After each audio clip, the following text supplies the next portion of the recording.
Ah, ¿no? ¿Puedo barrer o no? No. Ya, pues, ya barre aquí está más sucio.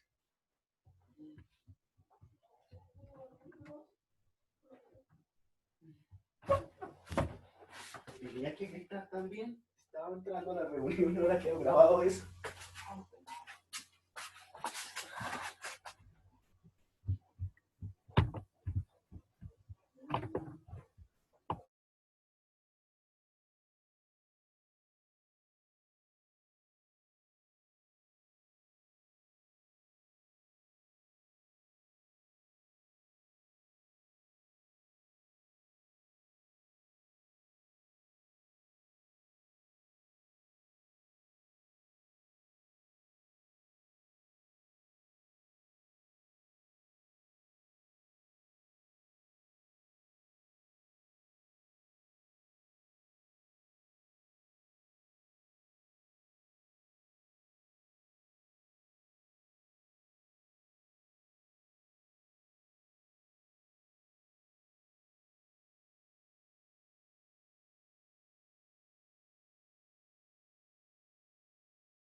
Pero me dice, el anfitrión ya tiene otra reunión en curso.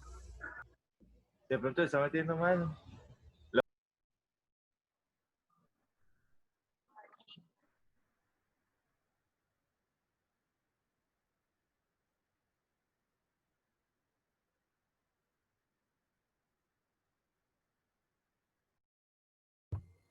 Hola muchachos, buenos días.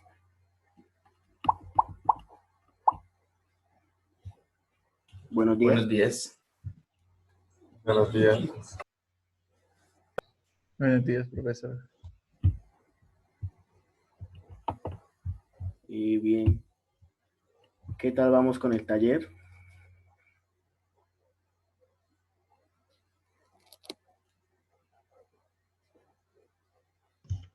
Profe, en los puntos número 15 y 16, ¿usted lo que nos pide es que hallemos el delta de H o que nos pide que hallemos H más o menos el delta de H? Con el delta de H estaría bien. Lo que pasa es que, pues digamos que por el contexto es mucho mejor hallar H y el delta de H.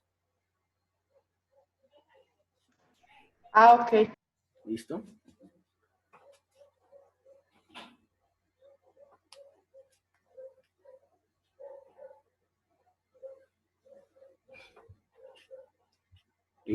Con el grupo de ayer, bueno, ellos me pidieron un plazo para la entrega del taller, entonces para ellos quedó hasta el lunes. No sé si con ustedes lo corremos también o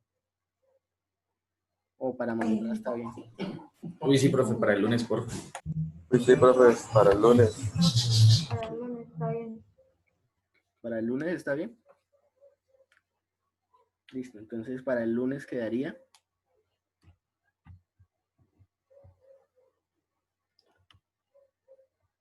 Y bueno, no sé si haya más preguntas sobre el taller o seguimos avanzando.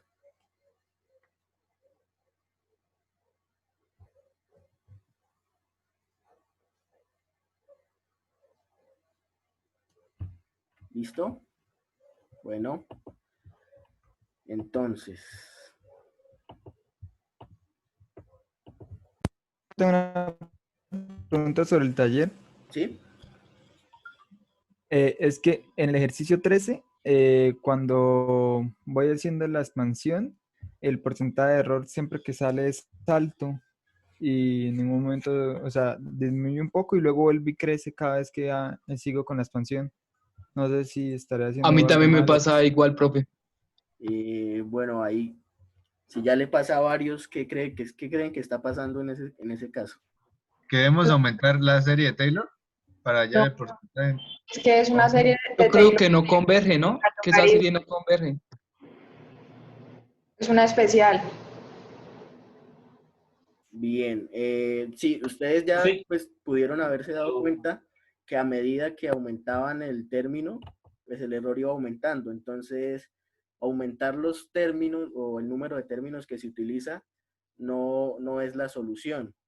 Ahí en ese caso tenemos precisamente que la serie no converge. Y pues bueno, entonces ahí no se podría utilizar la serie de Taylor para aproximar la función bajo esas condiciones. Habría que utilizar condiciones diferentes, es decir, de pronto centrar la serie en otro valor, un valor más cercano al valor que queremos estimar. Entonces, por ejemplo, ya les comparto acá.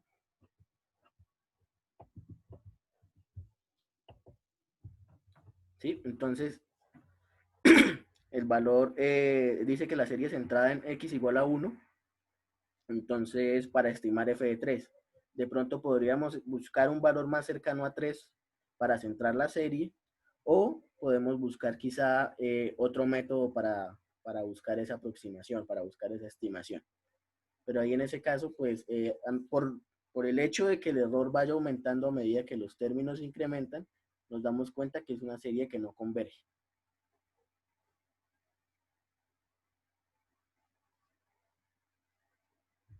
¿Listo? ¿Alguien más? Entonces, profe, en ese punto lo hacemos como dice ahí y luego buscamos otro método o simplemente decimos que no, que la serie no converge. No, ahí simplemente se dice que no converge. No Ah, es necesario buscar por ahora un método para aproximarlo. listo. Listo. ¿Más preguntitas? Profe, en el 14 hay que pues demostrar que solo la expansión llega hasta segundo orden, pero entonces uno puede decir como que porque las derivadas dan cero en mayor orden, ya solo converge hasta ese orden de derivada. Bueno, diciendo que las derivadas son cero para orden superior, es decir, derivadas de tercer orden en adelante, solamente nos va a decir que, bueno, la serie de Taylor va a truncarse en orden 2, pero no nos va a demostrar que es el mismo valor del polinomio. Entonces, para demostrar que f de x, perdón, que la serie de Taylor de f de x es la misma en el segundo orden, ¿sí? Entonces hay que hallar la serie completa y empezar a igualar los términos.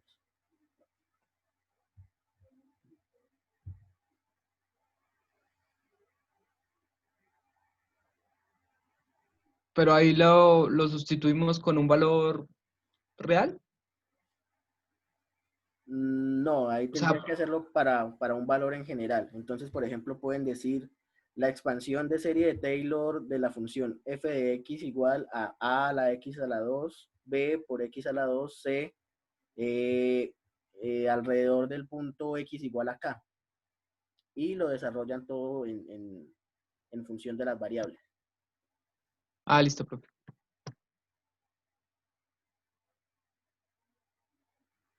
Bien, ¿más preguntitas sobre el taller?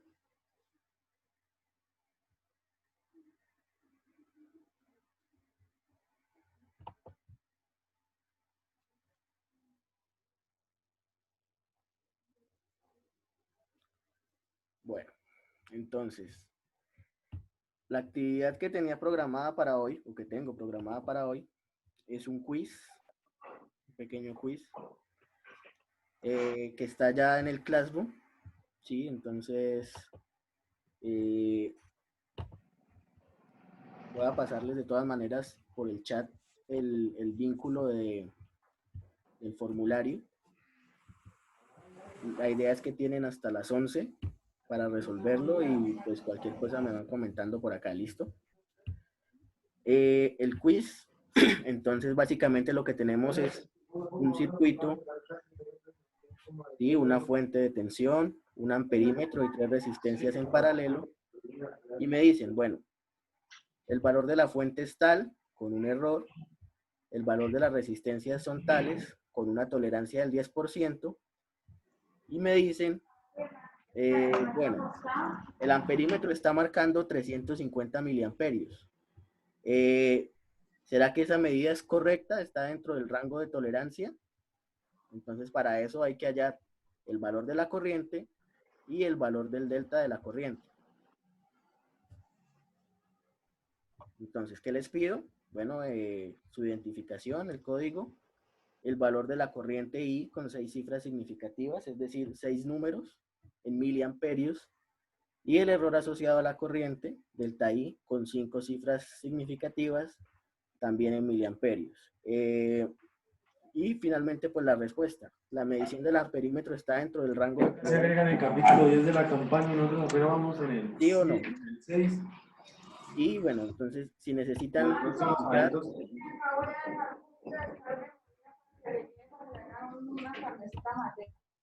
si necesitan justificar o si necesitan agregar algún archivo, ahí mismo dentro del formulario, o en caso de que pues, se den cuenta después de que lo envíen, creo que la opción está habilitada también para subir archivos en el Classroom. ¿Listo? Entonces, pueden iniciar. Cualquier cosita me van comentando sobre el quiz. Profe, a mí me Y pide acceso, acceso. profe. Un permiso. Sí, ya reviso entonces.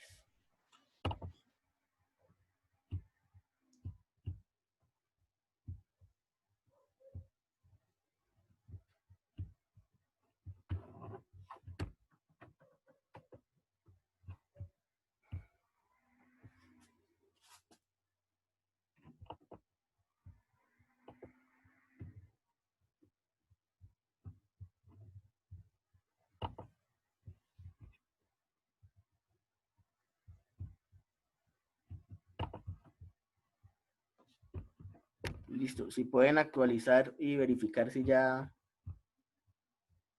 Es que no sé por qué cada vez que modifico algo en el Classroom me cambia la configuración del formulario. Pero ya le desactivé el acceso.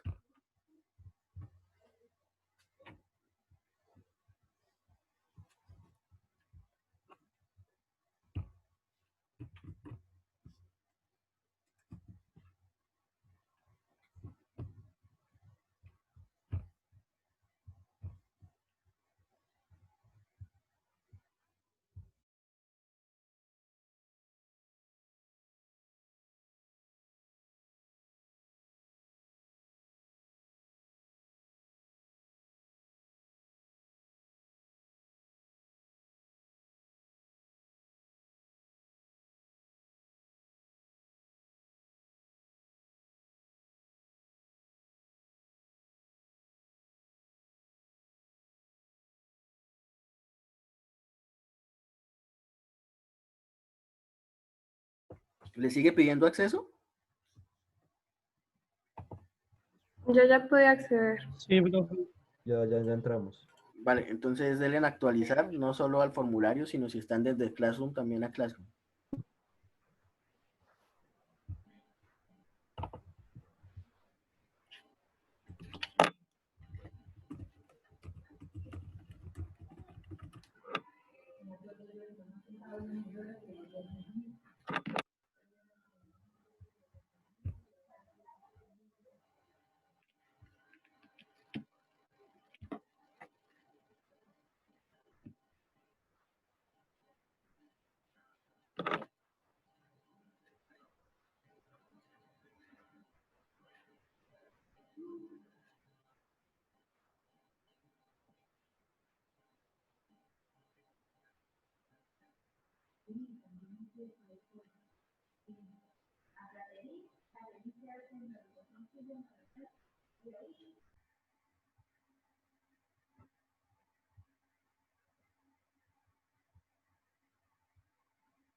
o sea, ¿qué se hace con las tolerancias? O sea, si se multiplican ahí mismo en la ecuación, en la misma ecuación, o se dejan o se suman todas y después se dejan para el final, ¿sí? Pero no sabes que no creo porque es que la tolerancia para todas no es la misma. Bueno, sí, por eso, pero entonces, ¿cómo se hace? Porque O mira, sea, de ¿cómo? la tensión es 0.5, pero la resistencia es 56 ohmios. De la otra es 33, entonces yo creo que se toman los valores, hay que hacer todo un índice. Sí, muchachos, sí, efectivamente para hallar la tolerancia tenemos una forma, ¿no? Para hallar ese error. Ya les muestro.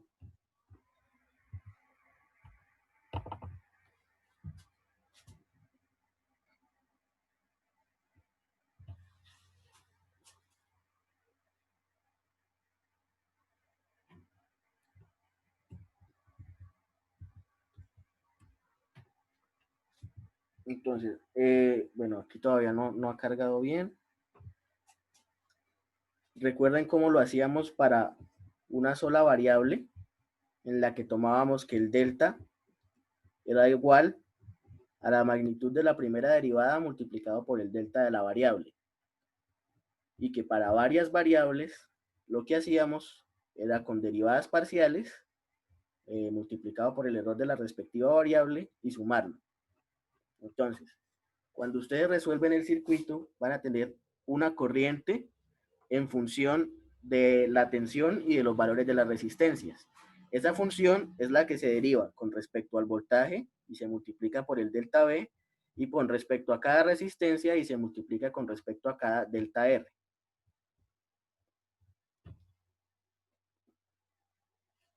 ¿Cómo, profe? No lo escuché bien. Sí, Bien. profe, yo tampoco lo escuché bien, tenía interferencia, disculpe. Vale, tranquilos. Entonces, recuerden, para una variable, ¿cómo lo hacíamos? ¿Sí? Teníamos una función de X y nosotros la hacíamos, calculábamos la derivada, lo evaluábamos en el valor que teníamos, le tomábamos la magnitud y multiplicábamos por el error de esa variable, ¿sí? Entonces, el error de la variable por la magnitud de la primera derivada nos daba el error de la función. Con varias variables, la estructura se mantiene, solo que ahora las son derivadas parciales y sumamos el efecto de cada variable. Entonces, nosotros tendríamos algo así como una función, o sea, la corriente, cuando resuelvan el circuito, nos va a dar una función de las resistencias y de la tensión. Entonces, lo que hacemos para hallar el delta I es de la derivada parcial de I con respecto al voltaje por el delta del voltaje más la derivada parcial de la primera de la función de la corriente con respecto a la primera resistencia por el delta de la resistencia 1, y así lo mismo con las otras dos resistencias. Profe, ¿y por una resistencia equivalente no se puede? Sí, ahí está, ahí sería así, ¿no, profe? O sea, uno hace esto, o sea, ya la corriente, pues por resistencia equivalente y teniendo la tensión por ley de Ohm, y lo que usted dice es que ya teniendo eso, montamos como la serie y ese más o menos, por ejemplo, de la tensión que es 30 más o menos 0.5, ese 0.5 viene siendo la tolerancia, pero eso es cuando ya uno monta la serie. ¿Es lo que yo entiendo? ¿O? Sí, es que, bueno, aquí no es parte, las series se utilizaron como demostración. Aquí ya es prácticamente utilizar solo la fórmula. Entonces, ustedes Ya, pueden... pero, ¿sí?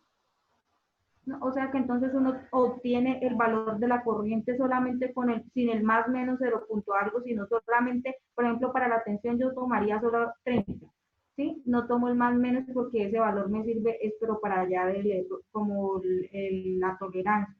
Y ya con eso, primero hallo la corriente ahí, y luego ya cuando vaya a montar la ecuación, sí utilizaría el más o menos 0.5, ¿sí?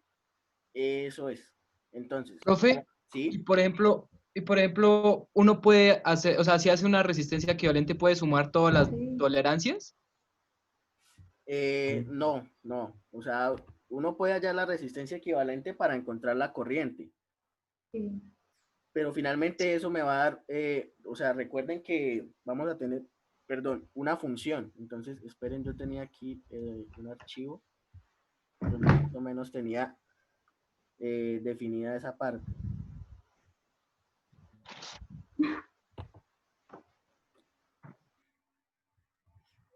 Ya, profe, al tener esas tres variables de las resistencias, tenemos que derivar esa función parcialmente por cada resistencia.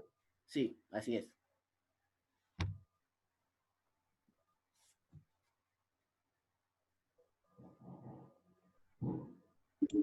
Profe, en cuanto a cifras significativas, ¿eso es después del punto o antes? ¿O también de antes? ¿O cómo es? Cuando hablo de cifras significativas, incluyo las que están también antes del punto. Vale, profe.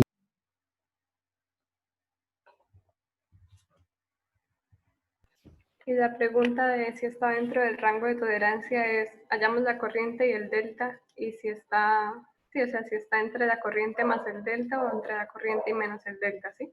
Eso es, exactamente. Ahí es, ¿está o no está? Listo.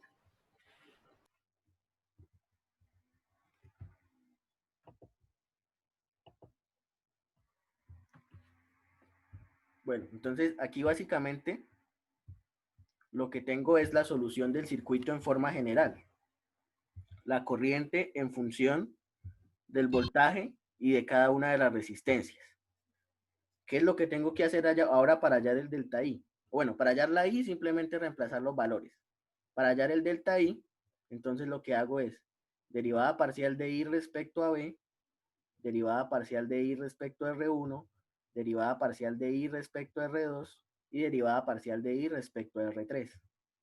Luego, el delta será igual a la magnitud de cada una de esas derivadas multiplicadas por el delta respectivo. Ejemplo, la magnitud de la derivada de la corriente respecto al voltaje por el delta B, a eso le sumo. La derivada, bueno, aquí me faltó el valor absoluto, pero ustedes lo pueden considerar o lo deben considerar. La magnitud de la derivada de la corriente con respecto a la primera resistencia por el delta R1, lo mismo con R2 y lo mismo con R3. Entonces, hay que tener en cuenta que aunque se dice que la tolerancia es del 10%, cada resistencia tiene un delta diferente. Bueno, aquí ya está escrito para cada resistencia. ¿Listo? Profe, siempre es la magnitud de la derivada, ¿sí? Sí. Ah, listo. Siempre consideramos el error como positivo, entonces siempre vamos a tener magnitudes. Los deltas también siempre los vamos a considerar positivos y por eso acá también tenemos solo sumas. Listo.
Profe, ahí en el quiz esto, expresamos esto como un punto o una coma el decimal.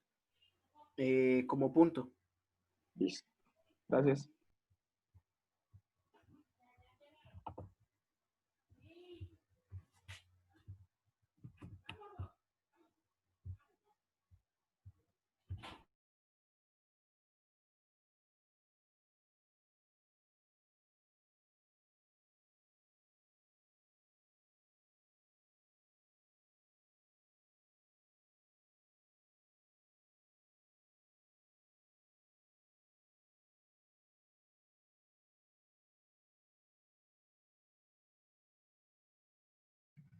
Profe, y si no queremos, no subimos justificación, ¿verdad? Solamente las respuestas. No, no es necesario. Eso es, digamos Ah. que si quieren justificar o si de pronto pues pasa algún contratiempo, entonces. Ah, listo, gracias.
Profe, disculpe, ¿cuánto tiempo nos queda? Todavía tienen 20 minutos. Profe, una pregunta. Sí. Ahí dice que corriente I en miliamperios. Toca hacerla con el rango, ¿sí? O sea, dejarla de lo que le tengo que restar a lo que le tengo que sumar, ¿sí? ¿Cómo es? No, cuando me dicen la O solo corriente, escribo es la solamente corriente el que me dan valor. arriba. La corriente es solamente el valor que les da, el cálculo de I. El delta lo ponen en la parte de abajo, donde se pregunta el delta. Ah, bueno, profe. ¿Listo?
¿Cómo se debe prevenir? Profe, esto es solamente enviar el formulario, o también toca subirlo la tarea en Drive. No solamente el formulario, sí, pues está la opción en Classroom en caso de que pues de pronto haya algún problema con el enlace o algo así, pero en realidad solo con el formulario es suficiente.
Muchachos, si de pronto el formulario les aparece, les bota algún error a pesar de que la respuesta esté correcta, pues no pasa nada. Yo voy a revisar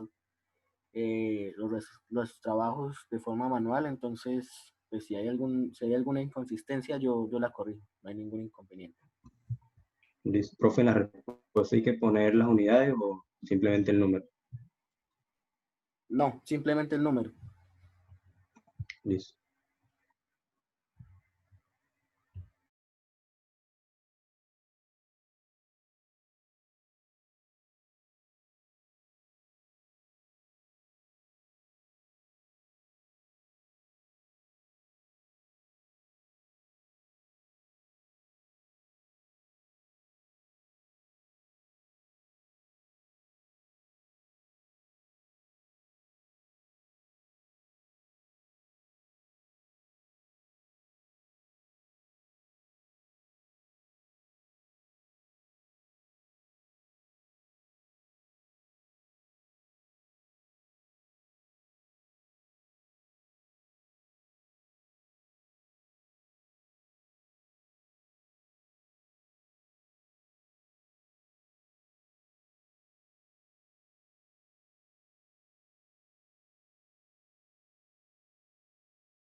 Vamos muchachos, quedan 10 minutos. Todavía tienen tiempo suficiente.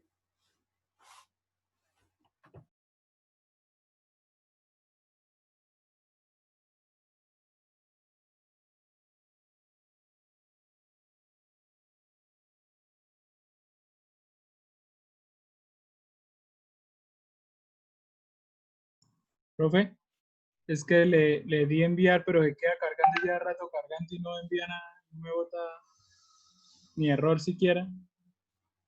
Bien, pues Y no sé, déjelo ahí a ver si le envía y si no, pues intente subirlo a Classroom. Y si definitivamente tampoco se puede ya, subir de pronto la ya me salió lo que dice, Classroom, se ha pues, producido un error. ok. Ya con eso, ¿usted lo revisa luego? O... Pues todavía puede subirlo a Classroom en caso de que no lo deje enviar o revise a ver si lo deja enviar. Pues es que ya se envió, De pero me nuevo el formulario. salió, se ha producido un error. Ok, ya reviso. ¿Cómo es su código? Para ver si está entre las... 216-2481.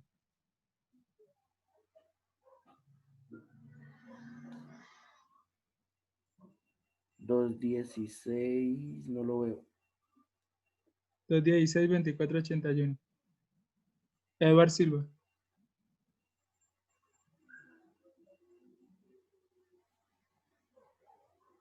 No, aquí no lo aceptó. Si quiere, si le da a volver a cargar, le sigue saliendo que ya lo envió. Ya le digo. Me toca volverlo a llenar. Ok.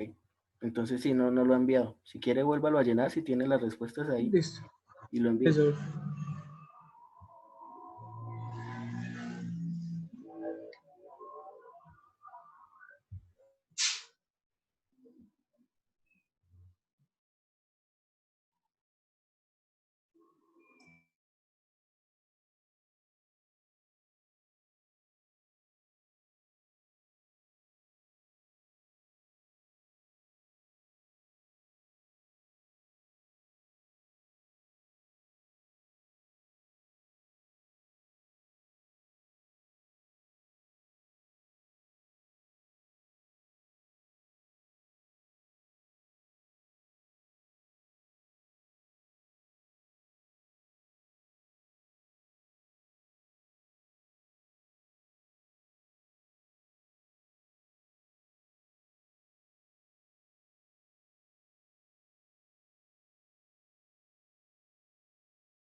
Profe, ¿puede revisar si ya le llegó ahora sí?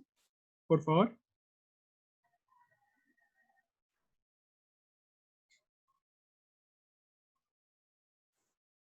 Dos 16 24 81, ¿cierto? Sí, señor. Listo, sí, aquí está. Listo, profe, muchas gracias.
Vale, muchachos, vamos, quedan 5 minutos, por favor.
Profesor, una pregunta.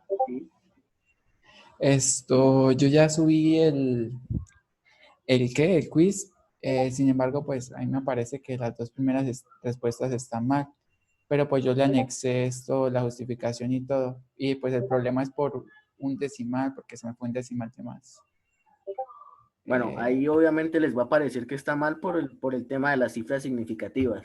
Entonces, pues yo voy a revisar, obviamente, quiz por quiz para ver pues qué tan lejos están de la respuesta. Pero de todas maneras ahí les aparece mal es por las cifras significativas que se utilizaron. Ah, listo, profe. Muchas gracias. Profe, esto es que Pena, yo es que lo también que pasa la es embarré en que algo. Es que yo puse, o sea, pensaba en cifras significativas como decimales y agregué 6 decimales, pero la respuesta es lo mismo, nada es que me agregué más y obviamente la marcó mal. Sí, por eso, ahí pues yo reviso esos casos y ahí miro qué fue lo que pasó. Bueno, profe, gracias. Igual profe, lo que yo, sucede es que no he podido subir la imagen, entonces no sé si usted me dejará enviársela por WhatsApp. Es que no me deja, el internet no carga. Sí, envíalo sin imagen, no hay problema, y si quiere me envía la imagen por WhatsApp. Bueno, profe, muchas gracias.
Bien, muchachos, 2 minutos más, ya esperen un momento, ya regreso.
Y listo, muchachos. Igual ahí queda el link habilitado, pueden seguir subiendo, pero entonces ya el tiempo llegó hasta ahí.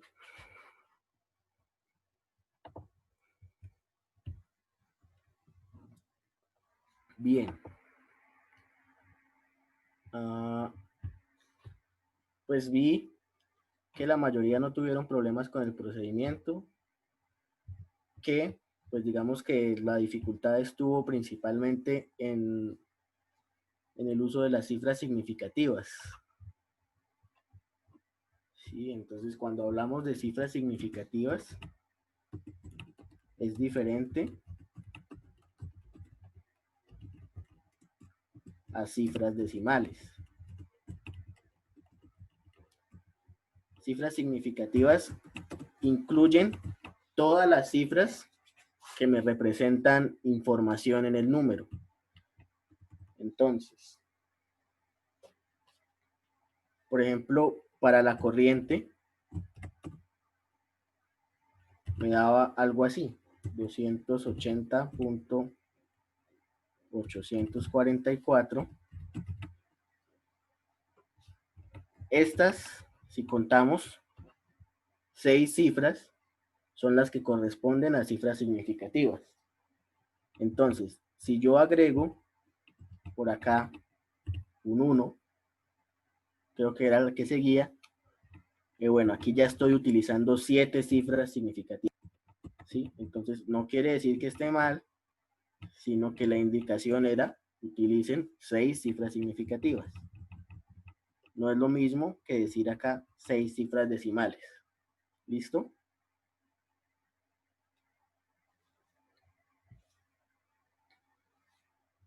¿Por qué se dice cifras significativas y no por qué no les pedí cifras decimales, sino por qué les pedí cifras significativas? Primero, porque pues también hace parte del módulo. Segundo, para poder pues que pudieran de pronto comparar la respuesta con la que estaba en el formulario. Y tercero, porque bueno, estaba en miliamperios. Si yo lo hubiera puesto en amperios, con las mismas cifras significativas, el número no cambia, solamente se desplaza al punto. En cambio, si les hubiera dicho con 3 cifras decimales, la diferencia hubiera sido pues un poco más marcada, ¿sí? Habríamos tenido algo así. Sin embargo, no quiere decir que porque se hayan confundido con las cifras significativas les haya quedado todo mal. O sea, yo voy a tener en cuenta también el procedimiento y también la respuesta a la que llegaron. Pero pues sí es importante que quede claro este tema de las cifras significativas. A veces uno recuerda más las cosas cuando de pronto falla o cuando comete una equivocación y luego pues ya se supera, digamos, esa falencia. Bien. No habiendo de pronto, no sé si todavía pues alguien tenga preguntas sobre el taller, pero pues... Profe, su merced ya revisó el taller primero, ya está en la nota. Sí, ya el primer taller está revisado. La nota está en el Classroom.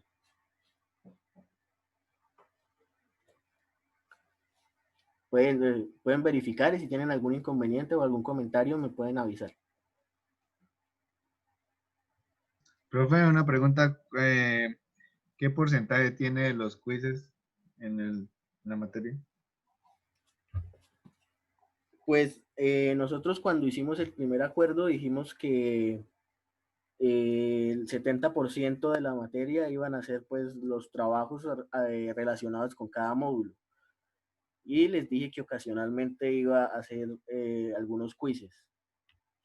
Estos quizzes, digamos que no tienen un peso específico porque definimos que no los íbamos a considerar por separado, sino como un conjunto. Entonces la idea es que sea una nota total por el primer módulo.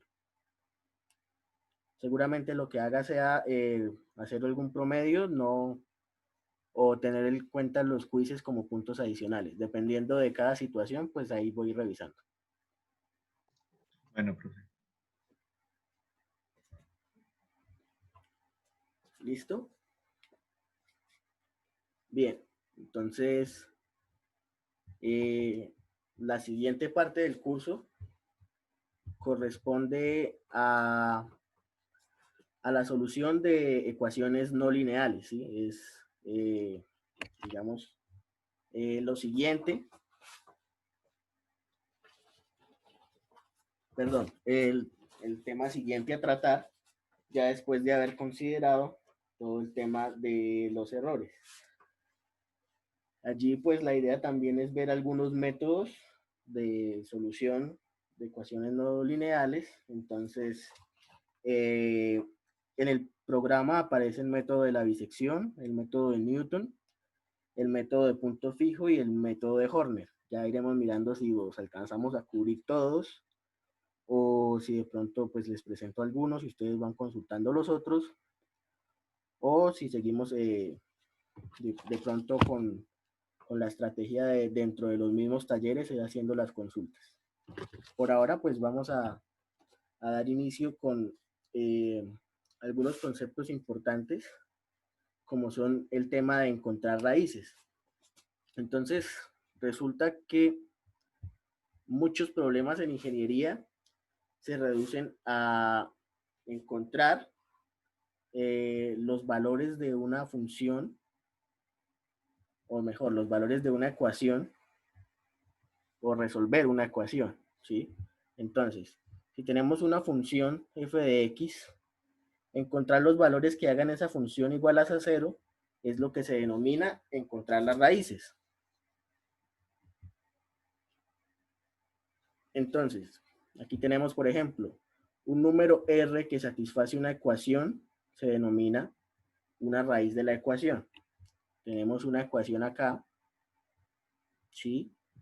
Esta ecuación en particular, x a la 4 menos 3x al cubo menos 7x al cuadrado más 15x igual a menos 18, que tiene, según acá, 4 raíces. Una en menos 2, 2 raíces repetidas en 3 y una raíz en menos 1. Pues, si resolvemos, de pronto podemos encontrar aquí la fórmula o la forma factorizada. Aquí sí vemos pues que se despejó, el menos 18 pasó para acá, para poder resolver la ecuación. Hay pues diferentes maneras de resolver la ecuación, ya vamos a ver algunas. Y bueno, entonces las raíces que están una vez las denominamos raíces sencillas, y las raíces repetidas pues llamamos de acuerdo a la multiplicidad. En este caso tenemos dos raíces, entonces les podemos decir raíces con multiplicidad 2 o raíces dobles. Un concepto muy similar, entonces, es el concepto de los ceros. Cuando hablamos de raíces de ecuaciones. Fíjense que acá tengo una ecuación completa que no necesariamente tiene que estar igualada a 0. Cuando hablo de los ceros de una función, entonces quiere decir que ya tengo la función y quiero saber para qué valores de x esa función vale 0. Entonces, esos valores son los que denominamos ceros de una función. Aquí tenemos una función un poco más sencilla, x menos 2 y por x menos 3, y determinamos que 2 y 3 son ceros de dicha función.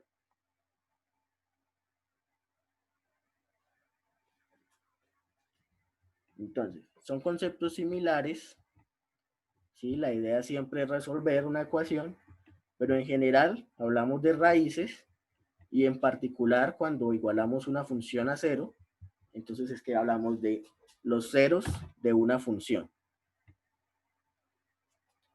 Vamos a verlo de pronto de forma gráfica, ¿sí? Entonces aquí hablamos de ceros de una función cualquiera. En este caso pues está aquí dibujada una función al azar, f de x, y cualquier punto de cruce o donde se toca mejor la función y el eje x, ¿sí? Es decir, acá cuando f de x vale 0, Es el mismo concepto de cero.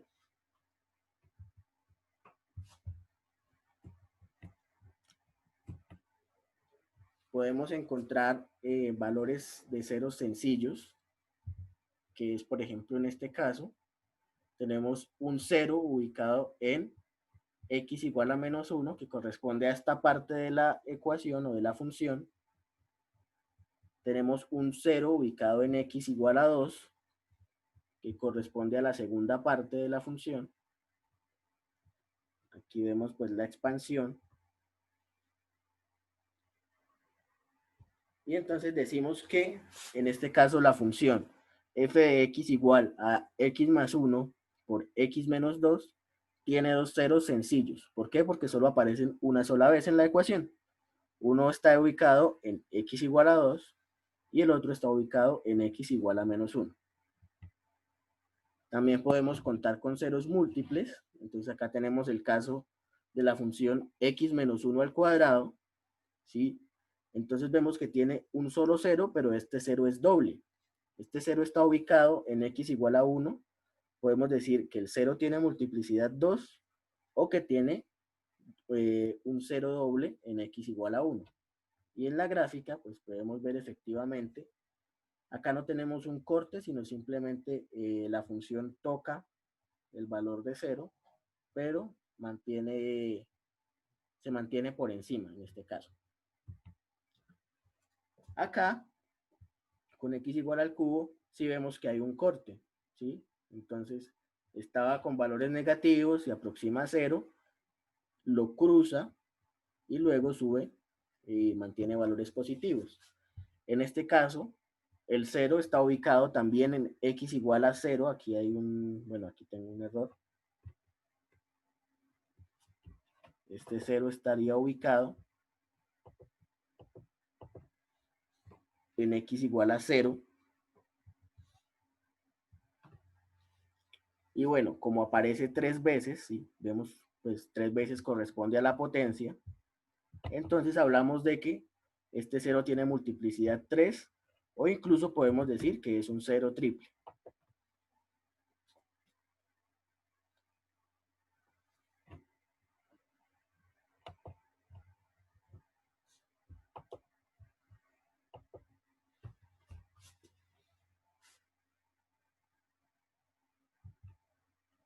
Entonces, algunas cosas interesantes es que, bueno, cualquier polinomio de orden n tiene exactamente n ceros. Entonces, devolvámonos. X al cubo es un polinomio de orden 3.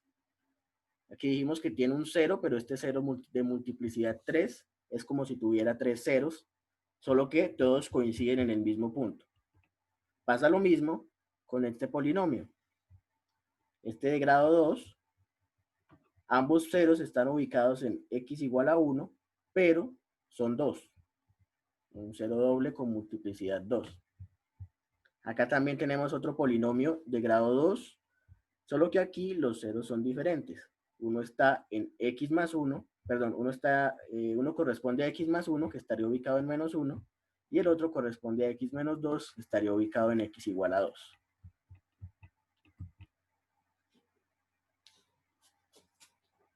Todos los ceros pues no son reales. Hay algunos ceros que pueden ser imaginarios o complejos, pero si hacemos el cómputo de todos los ceros de un polinomio, vamos a obtener n, considerando que n es el orden del polinomio. Si el polinomio es de orden impar, va a tener al menos un cero real. Entonces, funciones lineales, funciones cúbicas, funciones de orden 5, funciones de orden 7 y así sucesivamente, vamos a tener al menos un cero real.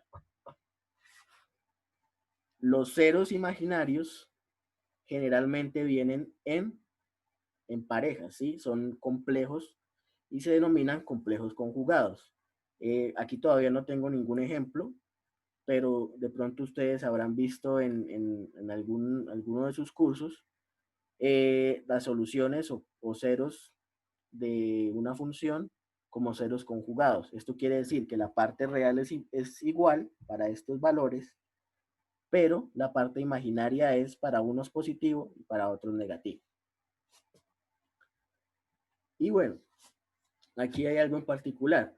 Si una función tiene un 0 en x igual a r con multiplicidad m, entonces la función y sus primeras m menos 1 derivadas serán iguales a 0 en x igual a r, y en la mésima derivada será un valor diferente a 0.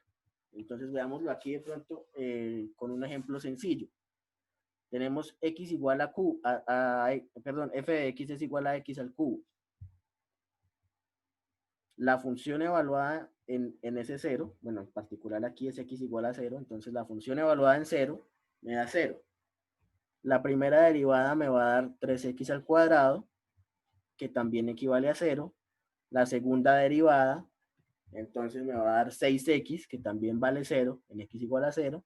Y la tercera derivada, ¿sí?, que vale 6, ya pues obviamente no me va a dar 0, va a dar diferente de 0. Entonces, en este caso tenemos un 0 con multiplicidad 3.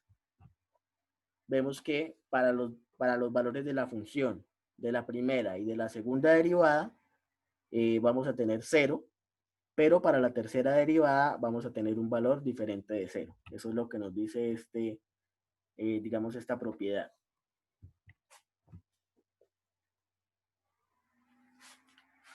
Acá vemos de nuevo el ejemplo del que teníamos al principio. Entonces teníamos una ecuación x a la 4 menos 3x a la 3 menos 7x a la 2 más 15x menos 18. Digamos que aquí movemos todos los términos de la ecuación a la izquierda y definimos una función con lo que está acá. ¿Sí? Vemos que la función es ligeramente diferente a la ecuación, pero en particular los ceros de f de x son las mismas raíces de la ecuación f de x es igual a 0. Entonces, cuando nos hablen de ceros, estamos hablando de una función. Cuando nos hablan de raíces, ya estamos asociando a esta función un valor o estamos definiendo una ecuación. Sin embargo, nos pueden de pronto hablar indistintamente de raíces o de ceros, y bueno, hay que tener de pronto conocimiento de su diferencia.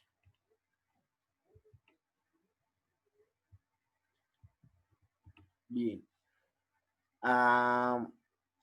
De momento, pues, digamos que todo ha sido solamente presentación. No sé si hay de pronto alguna pregunta de lo que he dicho hasta el momento.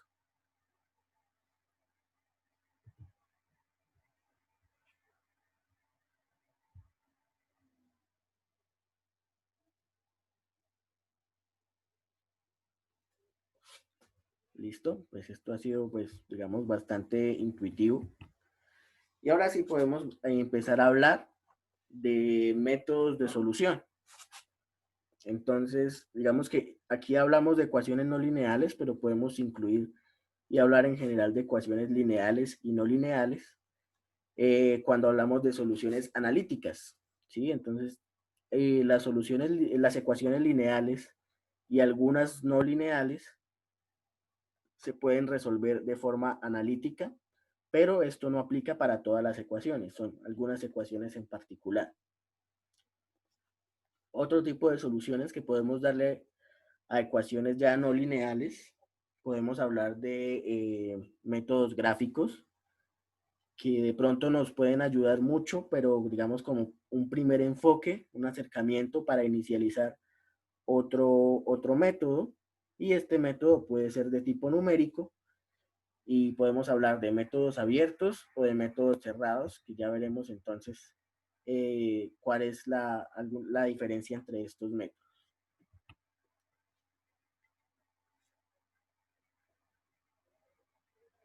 El método analítico que más conocemos, o tal vez con el que más estamos familiarizados, es la solución analítica de un polinomio de grado 2 igualado a 0, ¿sí? Entonces, las raíces de esta ecuación corresponden a la fórmula cuadrática que de pronto muchos de nosotros tuvimos que aprendernos, y ahora ya prácticamente la manejamos sin ningún inconveniente.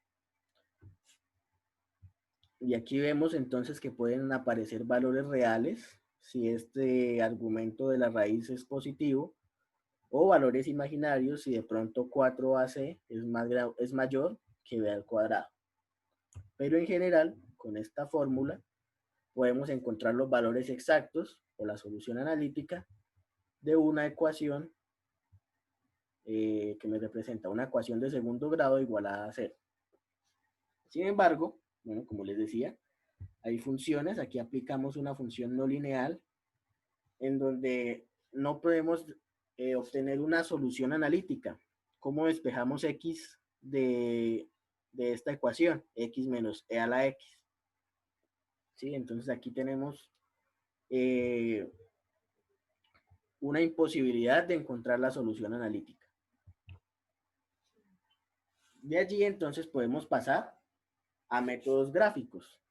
Entonces, como les decía hace un rato, son útiles para proveer aproximaciones iniciales. Entonces, en este caso, tenemos la misma ecuación, x menos e a la x, y para el método gráfico lo que hacemos es entonces despejar. Igualamos x a e a la x, que sería esta solución. Bueno, aquí en particular tenemos e a la menos x. Digamos que para el efecto de la ilustración, pues no hay ningún cambio, no hay ninguna diferencia. Y con el método gráfico lo que hacemos es, bueno, grafiquemos una parte que corresponde a x, la parte lineal, y grafiquemos e a la menos x. Corresponde aquí a esta curva exponencial decreciente. Gráficamente podemos ver el punto de cruce, y allí en ese punto de cruce podemos decir que es el valor para el que son iguales. Entonces, con certeza podemos decir que la raíz de esta ecuación está en el intervalo entre 0 y 1. Y bueno, digamos que ya con un poco más de criterio y de análisis podríamos decir que está alrededor de 0.6. Entonces, ese 0.6 nos puede servir como punto de partida. Asimismo, el rango entre 0 y 1 también nos puede servir como punto de partida para una clase particular de métodos. Y bueno, entonces entre los métodos numéricos, aquí pues están un poco revueltos, tanto los abiertos como los cerrados. Tenemos los más populares, tal vez el método de la bisección, el método de Newton, el método de Horner, método del punto fijo, método de la secante y método de la falsa posición.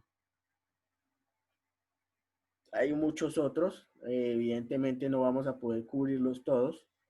Por ahora, pues, nos interesan los dos primeros, el método de la bisección y el método de Newton. Entonces, el método de la bisección es un ejemplo de un método cerrado. ¿Y cómo son los métodos cerrados? Pues partimos de un intervalo que contiene la raíz y se utiliza para reducir el tamaño del mismo intervalo de manera que se siga conteniendo la raíz. Ya veremos en particular con el método de la bisección cómo se reduce ese intervalo. Entonces, con el método gráfico obtuvimos aquí un intervalo en el que tenemos certeza de que está la raíz. Ese intervalo es un insumo para un método cerrado. ¿Qué se hace con el método cerrado? Se empieza a reducir el tamaño de este intervalo, pero tratando de mantener encerrada la raíz, ¿sí? Cuando nosotros ya tenemos un intervalo lo suficientemente pequeño, podemos decir, listo, aquí en este intervalo está la raíz con tanta tolerancia.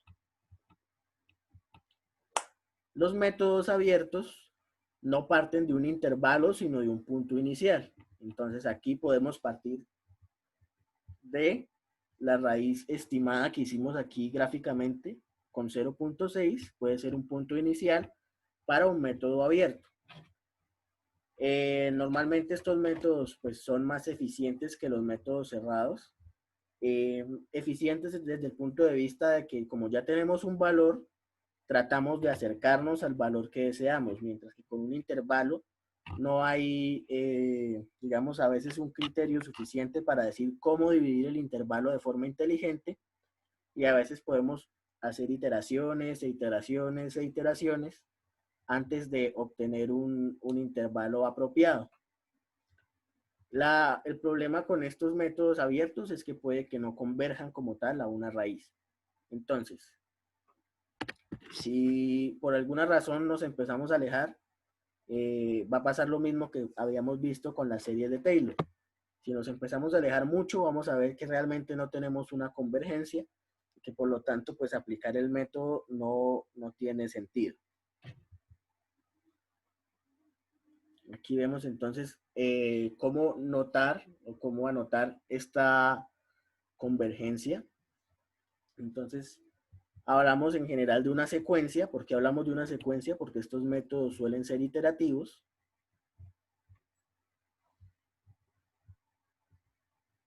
Entonces, cada valor de la secuencia puede representar una iteración. Entonces, esta secuencia converge a un valor X, ¿sí? Para todo valor constante ligeramente mayor que 0, existe un número de términos tal que la diferencia entonces con el enésimo término y el valor de X sea menor que epsilon. Esto básicamente es que cada vez que aumentemos el número de términos, la diferencia va a ser más chiquitica, se va a hacer más pequeña, y entonces vamos a poder decir que estamos convergiendo hacia un punto dentro de este rango. Tenemos diferentes tipos de convergencia. Aquí, bueno, hay un pequeño error en la notación. Pero entonces podemos hablar de convergencias lineales, convergencias cuadráticas o convergencias de orden P.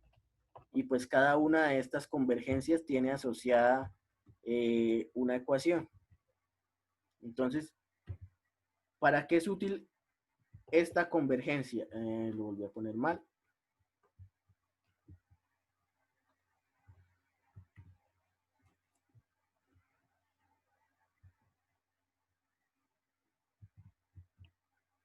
Aquí.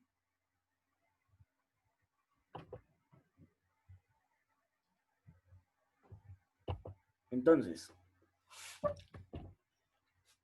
convergencia lineal, la diferencia del valor siguiente menos un valor X sobre la diferencia del valor actual sobre un valor X va a ser menor siempre que una constante. Lo mismo con la cuadrática. Aquí entonces ya hablamos del orden cuadrático en el denominador y el orden cúbico el orden de orden P en el denominador para la convergencia de orden P. Tenemos... Profe, disculpe, pero esas convergencias se hacen con respecto al polinomio de la X, de la función. Aquí estamos hablando de secuencias. Entonces, digamos que cada iteración de un método nos va a dar una solución. Nosotros buscamos esa solución. Ya, pues, por ahora no estamos pensando en el polinomio como tal, sino en la raíz. Digamos, nosotros partimos de 0.6, luego por acá vamos a tener quizás 0.65, 0.68 y así sucesivamente, hasta que convergemos al valor, digamos, X que está aquí, pues podemos decir que es el valor real. Cuando hablamos de convergencia, entonces buscamos es precisamente eso.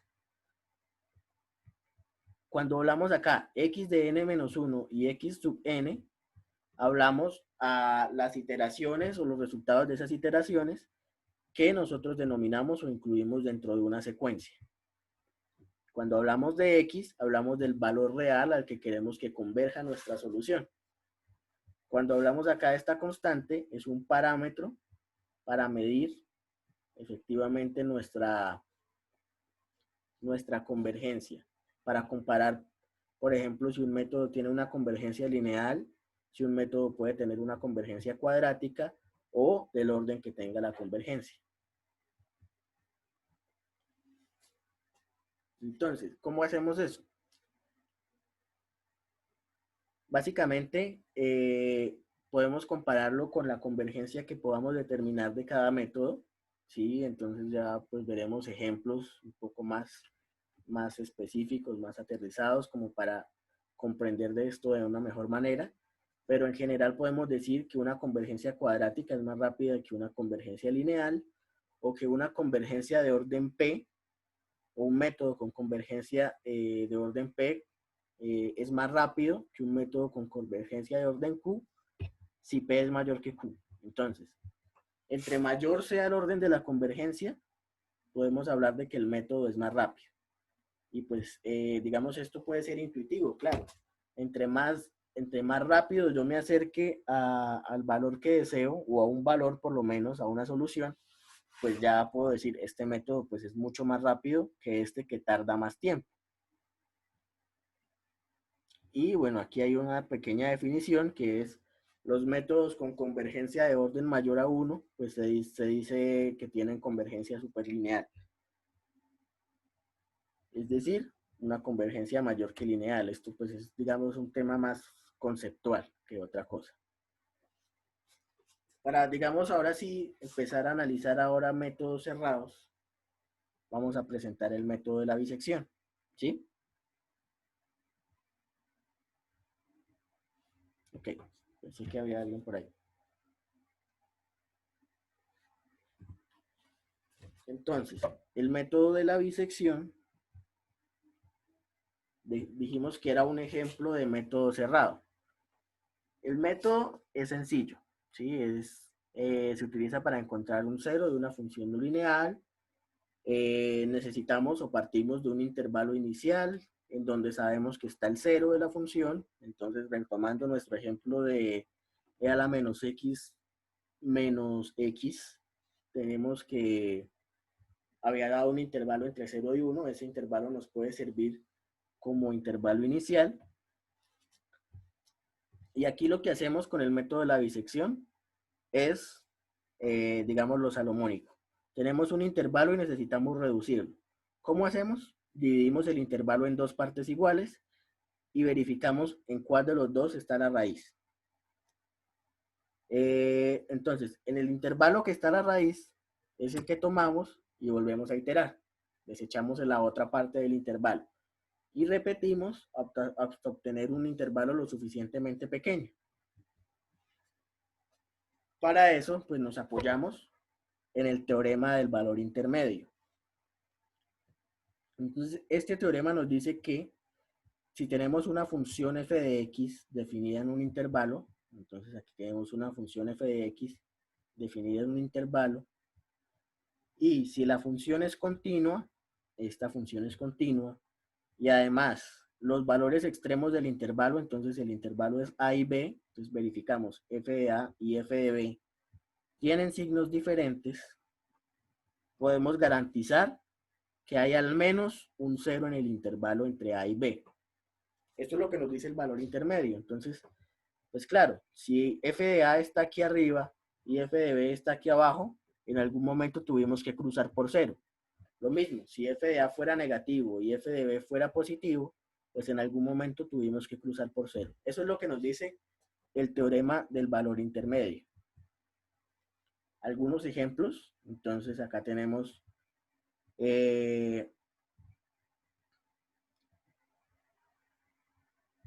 esta función, aquí una función aleatoria, no sé si se alcance a apreciar, en un intervalo a y b, cumple la condición de ser continua, pero pues los valores o la función evaluada en los valores extremos del intervalo es del mismo signo. Entonces, aquí, ¿qué puede pasar? Podemos tener un número par de ceros, entonces en este caso tenemos 4, o podemos no tener ninguno. Podemos tener 2, pero siempre un número par. Vamos a tener uno bajando y uno subiendo. Uno bajando y uno subiendo.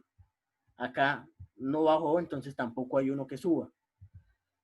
Y como puede presentarse este caso en el que no tenemos ceros reales, entonces podemos decir que el método de la bisección no se puede utilizar en estos casos. recuerden, para que se pueda utilizar, f de A y f de B tienen que tener signos distintos para garantizar que hay al menos un punto de cruce. Acá, entonces sí tenemos estos casos, en estos casos sí se podría aplicar. Aquí f de A es positivo y f de B es negativo. Entonces vemos que podemos garantizar que hay un cruce por 0.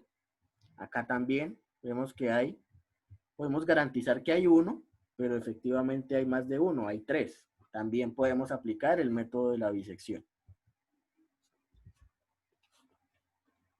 Entonces, en resumen, si la función es continua y f de A y f de B tienen signos diferentes, con el método de la bisección podemos obtener un intervalo nuevo que se va reduciendo a la mitad en la medida en que aumentemos la iteración, y la idea es que este intervalo nuevo siga manteniendo esta característica de que f de A y f de B tienen signos diferentes para poder aplicar el método nuevamente y poder reducir hasta el tamaño deseado.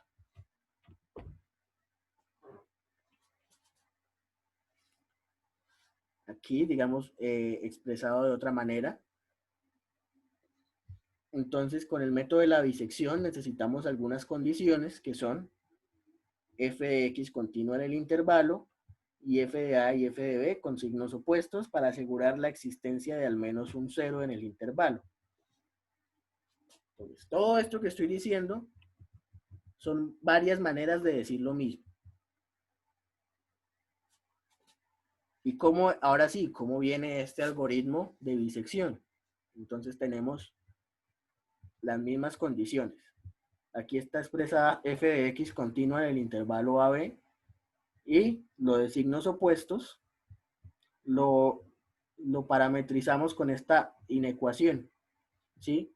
Si f de A es negativo y f de B es positivo, pues el número va a ser negativo, por lo tanto menos que 0.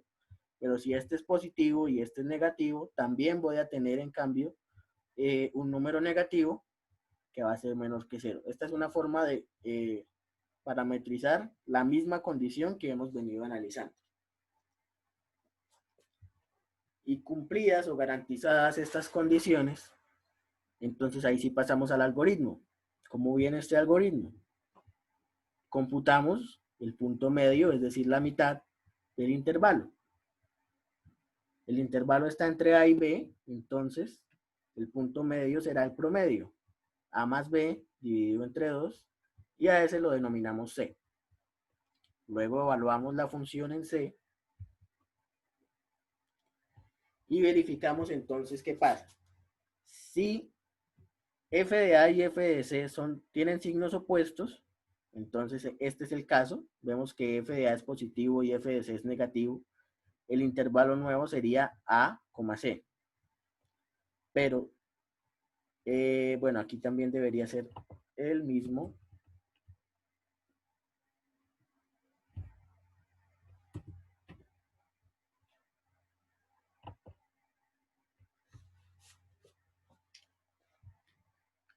No, sí, estaba bien, perdón.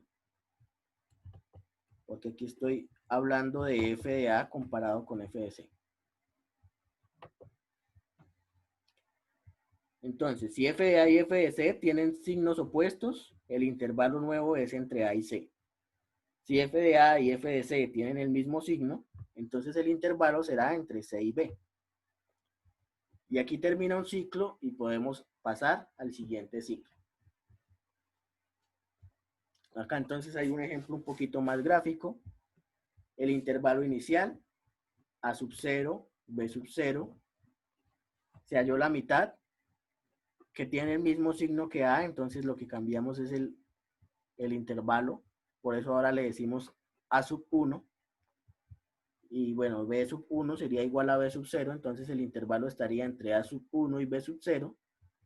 Hallamos la mitad. La mitad sigue la función evaluada ahí, sigue siendo positiva, entonces quitamos el que está aquí positivo y nos acercamos más. Esa es la idea entonces del método de la bisección.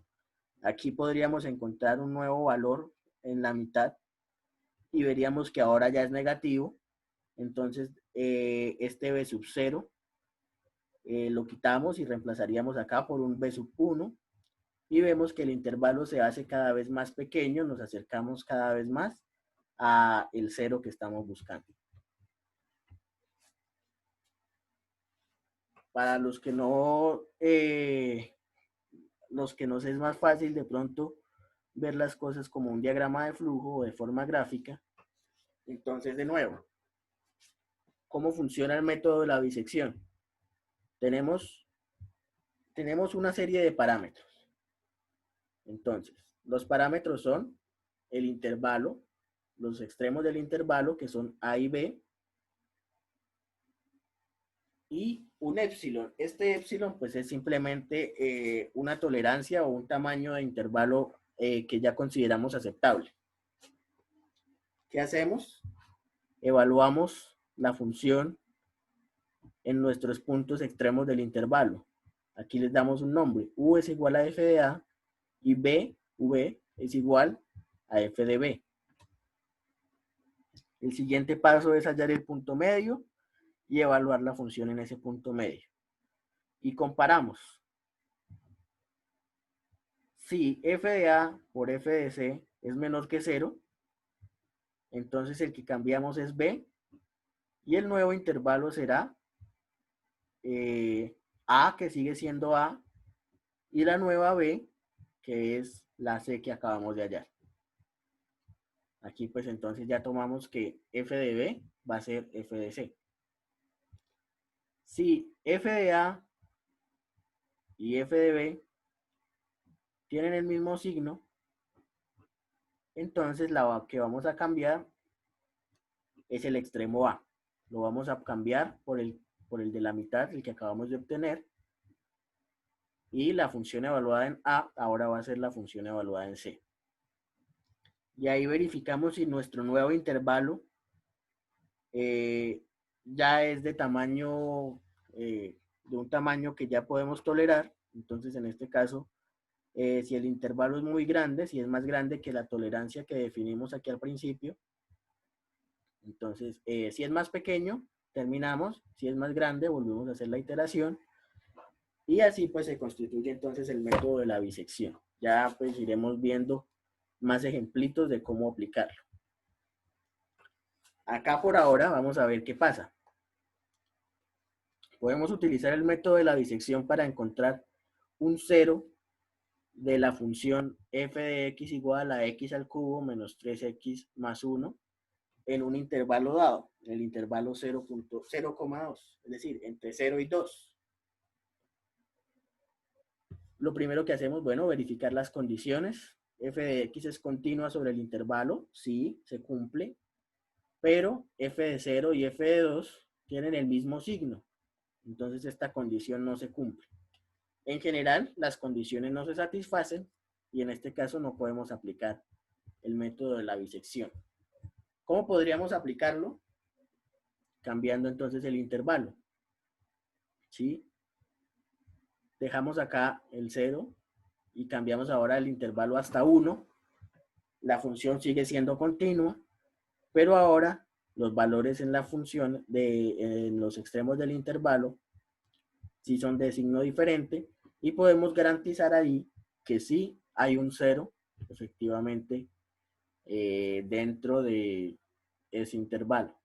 Como las condiciones se satisfacen, ya podemos aplicar el método de la bisección. ¿Eso, profe, una pregunta? Sí. ¿Qué pasa si llega a tener varios ceros en el mismo intervalo? ¿Ahí el método no fallaría? Pues como tal, el método no fallaría. Él pues encontraría uno de los ceros. Efectivamente se enfocaría en uno. Y pues ahí ya nosotros no estamos seguros de si ese es el que buscamos o no. Hay problemas en donde no nos interesa cuál es el valor del cero, sino que efectivamente sea un cero. Pero hay problemas donde sí nos interesa cuál es ese valor de ese cero. Entonces, este método es una primera aproximación. Evidentemente podría ser que nosotros necesitemos encontrar un valor específico y resulta que dentro del intervalo haya más de uno, haya por ejemplo 3. Entonces, el método me va a dar una respuesta, pero nosotros no podemos garantizar todavía si esa respuesta es la que queremos o no con este método. Ok, listo, gracias. El método de la bisección pues es el primero que se ve porque es el más intuitivo, ¿sí? Entonces lo que tenemos es un intervalo que vamos reduciendo a la mitad. Teníamos A sub 0 y B sub 0. La mitad es A sub 1, es positivo, entonces quitamos el positivo y el nuevo intervalo será acá, entre A sub 1 y B sub 0. Luego volvemos a reducir a la mitad, nos da un valor A sub 2, o bueno, un valor C. Como es positivo, lo denominamos ahora A sub 2 y el nuevo intervalo va a estar acá. Aquí efectivamente pues no va a haber ningún problema porque solo tenemos un 0. Pero no sé si por acá podemos volver a un ejemplo con varios ceros. Si nosotros tenemos, por ejemplo, esta función que está acá, que tiene 4 ceros, bueno, aquí dijimos que no se podía aplicar. Esta que tiene 3 ceros. Aquí está el intervalo entre A y B. Nosotros lo partimos por la mitad, digamos que quedamos por acá. Aquí tenemos un valor negativo, entonces el que cambiaría sería este valor. Y el intervalo sería aquí entre A y el nuevo B. Si nosotros estábamos buscando una de estas dos soluciones, pues aquí ya perdimos el año porque efectivamente vamos a encontrar una solución, pero no va a ser la que deseamos. ¿Sí? Entonces, pues el método es intuitivo, pero obviamente tiene muchas falencias. Ya para eso existen otros métodos, existen otras estrategias para evitar estos inconvenientes. Bien, muchachos, yo creo que con eso terminamos la parte de hoy. La siguiente semana ya empezaríamos a trabajar un poco más fuerte este tema de solución de ecuaciones. Vamos a ver un poco más en detalle el método de la bisección, vamos a practicar un poquito más y ya pasaríamos también a analizar los otros métodos que vayamos a revisar. No olviden entonces que... ¿Sí? Una pregunta. Digamos que justamente el f de c me da 0, ahí no tendría que meter esa condición en caso en que la multiplicación me dé 0, pare de una vez porque ya tengo la respuesta. ¿Sí me hago entender? Sí, claro. Efectivamente, digamos que en la práctica esto no es muy común, es muy difícil que utilizando métodos iterativos y métodos numéricos obtengamos el valor exactamente de 0. Si tenemos el valor exactamente de 0, pues en el algoritmo definimos que eso es lo que estamos buscando. Estamos buscando efectivamente el cruce por 0. Si nos llega a dar el cruce por 0 de una vez, pues hay que ponerle una condición. Si C, o bueno, si f de C es igual a 0, entonces ya, termine porque esta es la solución que busco. Si de pronto es un valor muy cerquita de 0, pero está por encima o por debajo, pues entonces ahí ya se verificaría cuál es el intervalo que se aproxima. En la práctica, Listo, profe, gracias. sí, en la práctica uno no mira, digamos acá, no compararía que C sea exactamente igual a 0, sino que si ya tenemos un intervalo o un criterio o un valor de tolerancia, un épsilon, entonces sería algo así. Si esa C que me dio está, digamos, muy cerquita de 0, dentro de ese valor de tolerancia, digamos que mi valor de tolerancia épsilon sea, vamos a tomar uno grande, 0.1.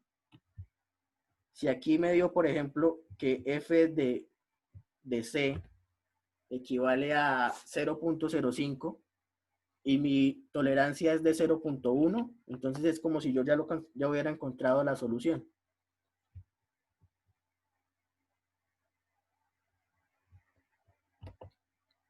Básicamente, tenemos entonces que si nos da un valor 0 o un valor cerquita a 0, pues ya tenemos la solución y ahí podríamos definir que ya la iteración o el algoritmo para. ¿Listo? Bien, muchachos, no olviden entonces el taller la fecha de entrega se pospuso hasta el lunes, entonces tienen todavía el fin de semana para completarlo. Y nos veríamos el martes, la próxima semana. Bueno, muchachos, entonces, hasta luego. Pasen un feliz día. Gracias, profe. Hasta luego. Listo, muchas gracias. Profe, muchas gracias. Gracias, profe. Bueno, hasta luego a todos.